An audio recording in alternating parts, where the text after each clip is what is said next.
రైతు బాంధవుడు, ఆరోగ్యశ్రీ ప్రదాత, మరుపురాని మహానేత దివంగత డాక్టర్ వైఎస్ రాజశేఖర రెడ్డి గారి 76వ జయంతి సందర్భంగా కదిరి నియోజకవర్గ సమన్వయకర్త బిఎస్ మక్బూల్ అహ్మద్ ఆధ్వర్యంలో కదిరి పార్టీ కార్యాలయం నుండి మున్సిపల్ కార్యాలయం వరకు ర్యాలీగా వెళ్లారు. కదిరి పట్టణంలోని మున్సిపల్ కార్యాలయం వద్ద మహానేత వైఎస్ఆర్ విగ్రహానికి పూలమాలలు వేసి ఘనంగా నివాళులర్పించారు. అనంతరం కేక్ కటింగ్ నిర్వహించారు. కదిరి గవర్నమెంట్ హాస్పిటల్ నందు పండ్లు పంపిణీ చేశారు.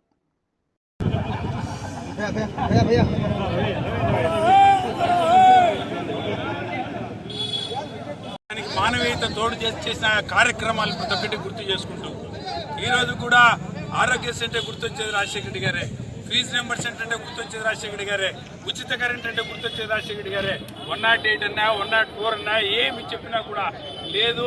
ఈరోజు జలయజ్ఞం అంటే గుర్తొచ్చేది రాజశేఖర రెడ్డి గారే. అలాంటి రాజశేఖర రెడ్డి గారిని గుర్తు చేసుకుంటూ ఈ కార్యక్రమాన్ని ఇంత దిగ్విజయంగా కండక్ట్ చేస్తూ నడిపించినటువంటి నాయకులకి ప్రతి ఒక్కరికి కృతజ్ఞతలు తెలియజేస్తూ, ఇక్కడికి వచ్చిన విలేకరులు సోదరులకి అందరికీ ప్రతి ఒక్కరికి పేరు పేరున కృతజ్ఞతలు తెలియజేస్తూ సెలవు తీసుకుంటున్నాం. దివంగత ముఖ్యమంత్రి పేదల పెన్నిధి, జలయజ్ఞ ప్రదాత డాక్టర్ వైఎస్ రాజశేఖర రెడ్డి గారి 76వ జయంతిని పురస్కరించుకుని ఇక్కడ వచ్చిన పాత్రికేయ సోదరులకు, వైఎస్ఆర్ కుటుంబ సభ్యులకు, నాయకులకు, నాతోటి కార్యకర్తలకు ప్రతి ఒక్కరికి పేరు పేరున హృదయపూర్వక శుభాకాంక్షలు తెలియజేస్తున్నాను. డాక్టర్ వైఎస్ రాజశేఖర రెడ్డి గారు మరోపరి చెప్పాలంటే సంక్షేమం.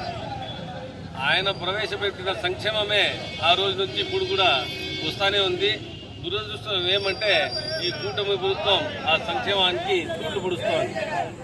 మీకందరికీ తెలుసు,